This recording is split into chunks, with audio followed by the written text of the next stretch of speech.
নেপাল থেকে কালকে লাইভে আসছেন আমাদের পরকীয়ার কিং মিস্টার আলভি।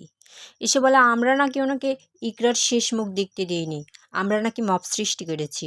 জনগণের হাতে উদুম কেলানি খাওয়ার ভয়ে উনি নাকি ওনার বউর শেষ মুখটাও দেখতে আসেননি।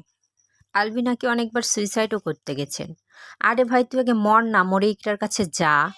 বলে আমি মরলে আমার ছেলের কি হবে? আপনারা কি চান আমার ছেলে রিজিক মাকেও হারিয়েছে, এবার বাবাকেও হারাবে? এক কথায় উনি লাইভে আসছেন ছেলের দোহাই দিয়ে পাবলিকের কাছে সিনপাতি নিতে, যাতে কোনো রকমভাবে বাংলাদেশে ঢোকা যায় পাবলিকের একটা সিনপাতি নিয়ে।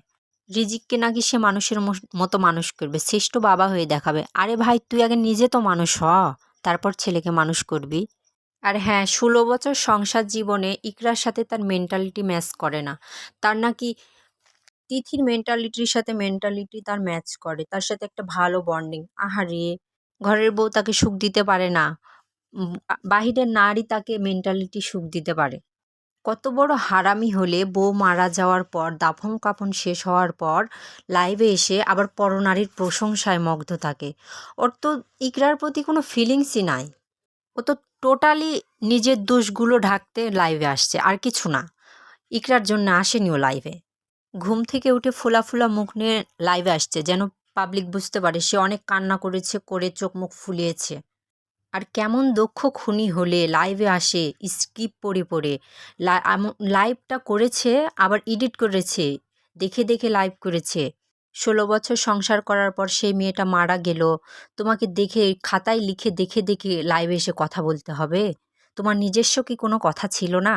যে তোমাকে আগের থেকে ভিডিও করে সে ভিডিওকে আবার স্ক্রিপ্ট করে কি বলবা না বলবা কাট করে, কতবার কাট করেছে একটা লাইফকে, এডিট করেছে। তুমি কত দক্ষ খুনি, তোমার মাথায় কত এত নিখুঁতভাবে লাইভে আসার তো কিছু ছিল না। এত কাটিং ছাটিং এডিটের তো কোনো প্রয়োজনই ছিল না। এত বছর একটা মেয়ের সাথে সংসার করলা, তোমার নিজস্ব কি সত্যিই কোনো কথা ছিল না? যে তোমাকে খাতায় লিখে রেখে তারপর সে স্ক্রিপ্ট পড়ছো। তোমার নাটকের স্ক্রিপ্ট কি মানুষ বুঝবে না? পাবলিক বুঝে, পাবলিক ঘাস খায় না। সে যে বাস্তব জীবনে কাঁচা অভিনয়তে সে সেটা জানেই না, এটা পাবলিক ঠিকই ধরতে পেরেছে। কোনোদিন দেশের মাটিতে পা রাখা হবে না। তুই তিথিকে নিয়ে নেপালের বুকে শুয়ে থাক। তোর মতো পুরুষের জন্য এখন হাজার হাজার নারীরা ভয় পাচ্ছে সংসার জীবনে। 16টা বছর এক ছাদের নিচে কাটিয়েছিস। আরে ভাই, 16টা বছর যদি একটা কুকুরও পালিস তার প্রতিও তো একটা মায়া হবে, তাই না? আবার বড় মুখ করে বলে আইন যা ব্যবস্থা নেবে তাই আমি মাথা পেতে নিব। তার মানে তুই অপরাধ করেছিস, স্বীকার কর।